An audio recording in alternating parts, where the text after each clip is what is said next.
Well, what I've got here is a seawater pump. It's off a 27-foot Wellcraft with a 540 cubic inch engine in it.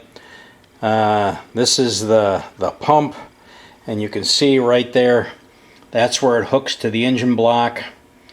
And then there's this curved little tensioner. This goes underneath the front balancer on the engine to the other side to the accessory mount.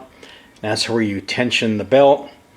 It's got a 4-inch pulley with 4 bolts laying over there.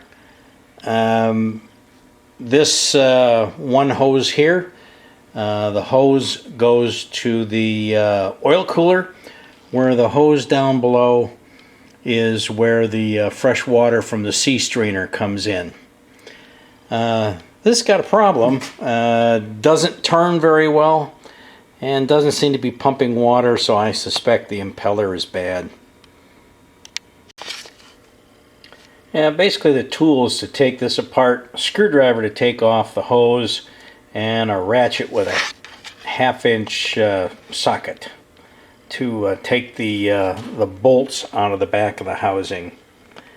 What we've got to do is pull the hose off and then take out 1, 2, 3, 4, 5 bolts, and this will crack the plastic housing away from the front metal assembly. Don't need to show you how to take out bolts, so I'll just cut this off. Now, as you can see, I've got the bolts loose here. Taking these out.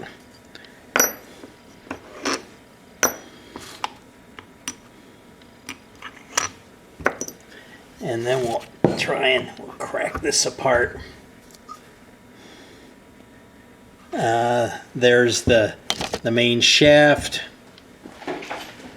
with the wear ring, and see the impeller inside there.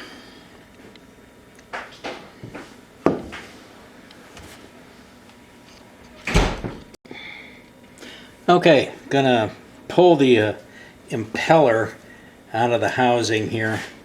See if I can keep from getting in your way. Basically, you kind of twist this and the impeller comes out. Got a couple of problems here. This is broken. This one's gone. This is broken.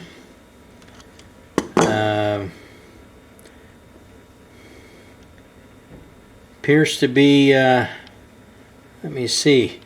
If you can sit here, you can see where some of these along here are cracked.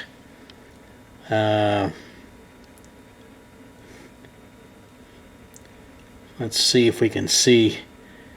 Here's kind of a good one, but some of these you'll sit there and see that they're cracked and ready to tear off. So basically got a dead impeller here. Time to replace this and likely the housing. What happens is the water comes in the lower from the sea strainer pump, goes through the pump, and this is a little off center. You can see this is not totally round. It's kind of oblong. Gives pumping, and it moves approximately 15 gallons a minute through the engine.